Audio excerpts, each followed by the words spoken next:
Hello বন্ধুরা, আপনাদের প্রিয় রেসিপি চ্যানেলে স্বাগত। আজ তৈরি করব একটি ক্লাসিক সুন্দর প্রিয় মিষ্টি ক্রিম ক্যারামেল পুডিং। তুলতুলে টেক্সচার আর সোনালি ক্যারামেলের মিষ্টি স্বাদ মন কেড়ে নেবেই। রেসিপিটি বানানো খুবই সহজ, শুধু কিছু ছোটো ছোটো টিপস ফলো করলেই আপনার প্রিয় পুডিং একদম পারফেক্ট হয়ে যাবে। আর এটি সহজে খুব ঘরে বসে খুব তাড়াতাড়ি করতে পারবেন। বাইরে থেকে নিয়ে আসলে দেখবেন অনেক সময় স্বাস্থ্যকর হয় না, বা আপনার অনেকটা, যেমন 50 টাকা দিয়ে হালকা একটু দেয়। আর বাসায় থাকলে আপনি এটা পারফেক্টলিভাবে অনেকটা বানাইতে পারবেন। তো আমি এখানে 500 মিলিগ্রামের একটি লিকুইড দুধ নিয়ে নিলাম, প্রাণ দুধ। কারণ আমার বাসায় গরুর কাঠির দুধটা ছিল না।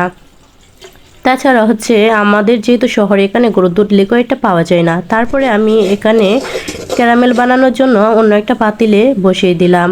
আর দেখেন আমার ক্যারামেলটা কত সুন্দর হয়ে গেছে। আর অন্যদিকে আমার পাতিলে দুধটাও জাল হয়ে নিচ্ছি। তারপরে আমি 2টা ডিম নিয়ে নিলাম একটা বাটিতে। তারপরে সেটাকে ভালো করে মিক্স করতে হবে। যদি আপনি ভালো করে মিক্স না করেন তাহলে আপনার পুডিংটা ভালো হবে না। আর আমি এখানে ভালো করে এটাকে মিক্স করার জন্য একটা কাঁটা চামচ নিয়ে নিলাম, আর এটাকে ভালো করে ফেটিয়ে নিচ্ছি। ভালো করে যখন ফেটিয়ে নেবেন তখন দেখবেন যে আপনার কালারটা চেঞ্জ হয়ে আসবে। আর আমি এখানে ডিমের সাথে চিনি অ্যাড করে দিচ্ছি। আপনারা আপনাদের স্বাদ মতো চিনি অ্যাড করে নেবেন। আমার ডিমটা যখন প্রায় শেষ হয়ে গেছে ফাটিয়ে নেওয়া, তখন আমি একটা চুলায় সেটা বসিয়ে দেব। কিন্তু আমি রাত হয়ে গেছে বিদায় আমি আর ভিডিওটা করি নাই। সকালবেলা আমি এটাকে ফ্রিজে রেখে দিয়েছিলাম রাত্রে।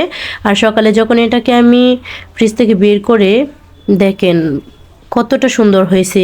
আমি জাস্ট ভাবতে পারি না। যদি আপনারা প্রাণ দুধ দিয়ে করেন তাহলে 1 ঘন্টা রাখবেন চুলায়।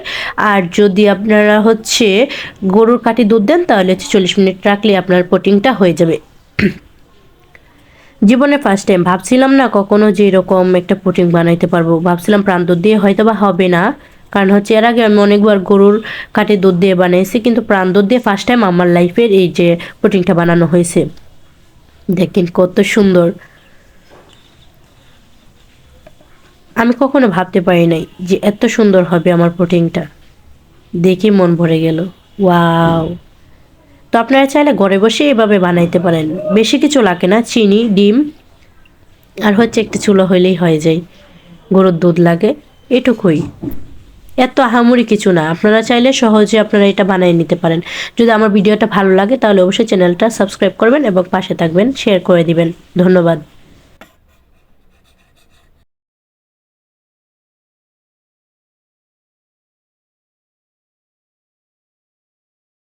আপনাদের কাছে যদি আমার ভিডিওটা ভালো লাগে তাহলে অবশ্যই আমার চ্যানেলটা সাবস্ক্রাইব করবেন এবং আমার পাশে থাকবেন। ধন্যবাদ।